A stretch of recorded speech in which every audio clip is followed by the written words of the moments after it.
सुप्रभात। बाबा कहते हैं, मेरे प्यारे बच्चे, आज जो तुम्हारे साथ हो रहा है उसके लिए तुम सोच रहे हो कि जो परेशानियां आ रही हैं, इसे हो सकता है कोई ज्योतिषी, ताबीज़ या पीर फ़कीर से कुछ परेशानियां दूर हो जाएं, और तुम इसी विचार में कुछ दिनों से हो। हाँ, तुम मुझसे भी पूछ रहे हो बाबा जाएं या ना जाएं, उससे पूछें या ना पूछें, और अगर किसी ने कुछ बताया है तो उन बातों को मन में रख करके तुम मेरे पास बैठते हो।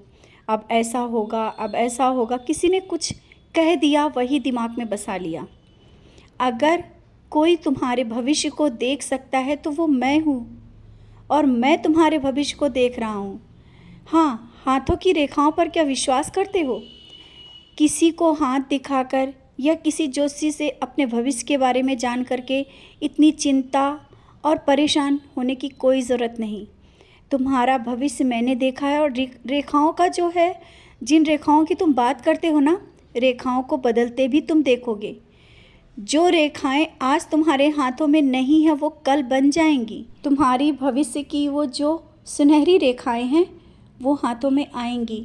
सब कुछ पलटते हुए देखोगे, और इन सब बातों से अभी दूर रहो, वही अच्छा है। क्योंकि इस तरह से समय को व्यर्थ कर रहे हो, अपने लिए या अपनों के लिए, जिसके लिए भी तुम इन सब बातों में पड़ रहे हो। दूर रहो। ताबीज और ये तंत्र मंत्र, इन सब से कोई काम नहीं होगा। सिर्फ नाम स्मरण, ध्यान, नाम जाप, यही तुम्हारे जीवन को एक नया बदलाव लेकर के आएगा।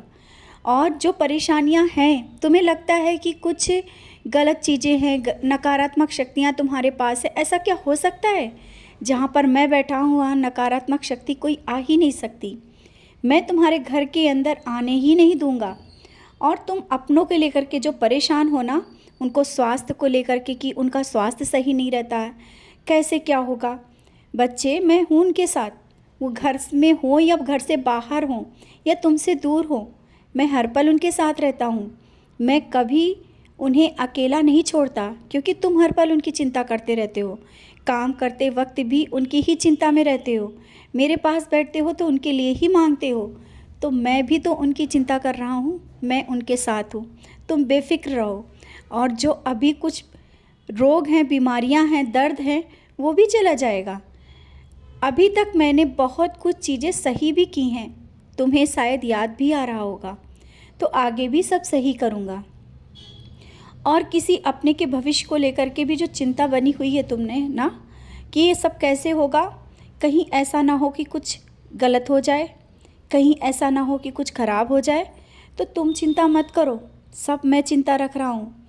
और सही रास्ते पर हर एक समय के साथ, जब सही समय आएगा ना, सब सही समय पर हो जाएगा। विश्वास रखा है ना? और भक्ति भाव और विश्वास के साथ जब जिस तरह से तुम उससे जुड़े हो, ऐसे ही रहो। हाँ, तुमसे कोई कह भी रहा है कि मुझे भी तुम्हारे बाबा की पूजा करनी है, तो अवश्य बताओ। सिर्फ उससे ये बताओ कि सत्य मार्ग पर चलना शुरू करे, और सत्य मार्ग पर चलते हुए मेरा नाम स्मरण करे, उदी का सेवन करे। धीरे धीरे सब कुछ उसके जीवन में भी सही हो जाएगा।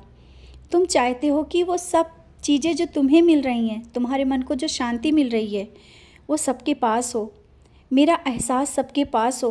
बताने की कोशिश करते हो, लेकिन कुछ लोग हैं जो अभी नहीं समझ पा रहे हैं, और जो चाहते हैं कि तुम उन्हें ऊदी दो, तो ऊदी का मतलब भी उन्हें समझाओ।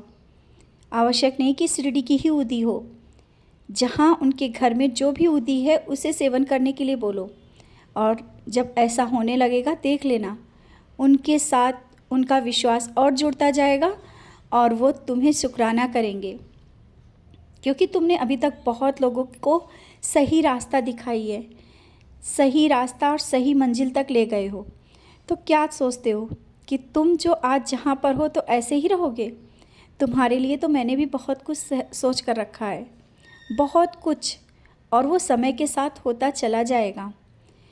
कुछ पल और, कुछ महीने और, देख लेना, सब कुछ मिलेगा। जो तुम चाहते हो, जैसा चाहते हो, वैसा ही होगा। बस तुम अपने विश्वास को टूटने मत देना। मैं हूँ, तुम्हारे साथ परछाई बन कर के रहता हूँ, कहीं दूर नहीं हूँ।